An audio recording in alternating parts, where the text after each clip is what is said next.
Shalom, umat Tuhan yang terkasih. Tanpa kita sadari, COVID-19 telah menyebar begitu cepat dan bahkan sudah ada korban. Ada banyak anjuran, aturan, dan juga petunjuk yang disampaikan oleh pemerintah, bahkan oleh pemimpin agama, maupun dari mereka yang berwenang dalam bidang kesehatan. Semuanya itu diberikan untuk menolong kita. Walaupun ketika kita menerima seruan itu atau anjuran itu, kita tidak menerimanya dengan baik. Tetapi percayalah bahwa semuanya itu sudah dipertimbangkan dengan hati-hati dan matang untuk kebaikan kita secara pribadi, keluarga, bahkan untuk kebaikan kita bersama di negeri ini. Ketika anak-anak kita harus belajar di rumah, mungkin sebagai orang tua, tugas kita menjadi semakin banyak. Kita harus mengawasi mereka belajar, kita harus membantu mereka mengerjakan tugas-tugasnya. Bisa dikatakan, kita harus menjadi guru untuk beberapa minggu ini. Hal itu dilakukan agar anak-anak kita tidak tertular virus ini dan memutus rantai penyebarannya, agar tidak berkembang semakin luas. Dan lagi, jika kita ambil sisi positifnya, itu akan menjadi saat yang sangat berharga untuk lebih dekat bersama dengan anak-anak dan juga dengan keluarga, yang bisa jadi selama ini di waktu normal kita sibuk bekerja. Ketika social distancing atau menjaga jarak diterapkan, banyak tempat belanja yang tutup, jalan-jalan tutup, sehingga kita menjadi marah atas kebijaksanaan pemerintah ini.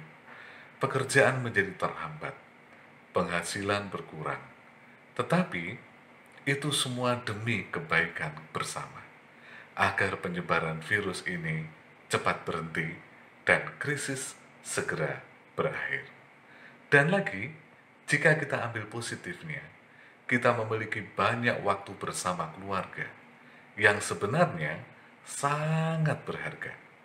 Kita bisa menghabiskan banyak waktu untuk ngobrol, bercandaria, curhat, bahkan makan seadanya satu meja dengan suami, istri, anak-anak, bahkan dengan orang tua. Yang ketika dalam keadaan normal, jarang bisa kita lakukan. Ketika anjuran beribadah di rumah-rumah disampaikan, banyak orang menjadi marah dan kecewa. Bahkan terjadi perbedaan pendapat dan perpecahan. Ada yang menerima anjuran itu dengan terbuka, tetapi ada juga yang menyalahkan pemerintah dan juga menyalahkan pemimpin rohani, bahkan saling menghakimi satu dengan yang lain. Jika kita merenungkan dengan kepala yang dingin, ini bukan masalah iman yang kuat atau iman yang lemah. Ini adalah tentang kepedulian dan kasih kita kepada diri sendiri, keluarga, jemaat, dan bahkan masyarakat secara umum. Ketika kita ibadah untuk sementara waktu, diadakan di rumah-rumah, itu adalah kepedulian kita untuk menghentikan virus. Memang iman kita mungkin kuat, tapi imun kita belum tentu kuat. Bagaimana dengan para lansia yang sangat mudah tertular virus ini? Mungkin seluruh anggota jemaat sehat. Tetapi bagaimana dengan para anggota lain yang datang beribadah dengan naik kendaraan umum? Apakah tidak mungkin mereka menyentuh barang-barang, tempat duduk, dan lain-lain di kendaraan? Bagaimana dengan tamu-tamu yang datang dari luar kota? Dan lagi, ini bukan larangan untuk ibadah. Ini tidak berlangsung terus-menerus, tetapi hanya sementara, agar penyebaran virus segera berhenti. Tidak ada yang kebal terhadap virus ini.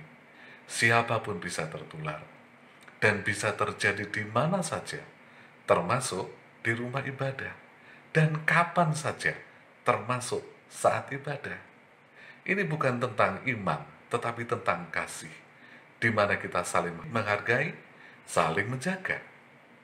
Jika kita ambil sisi positifnya, ini adalah waktu yang istimewa, di mana kita bisa beribadah khusus bersama dengan seluruh keluarga, sharing, terbuka antara ibu, ayah, anak-anak, saling menasihati, dan menguatkan satu dengan yang lain. Diskusi, menyanyi bersama, berdoa bersama, dengan waktu yang cukup. Sahabat, mari kita gunakan waktu isolasi ini menjadi waktu yang penuh berkat.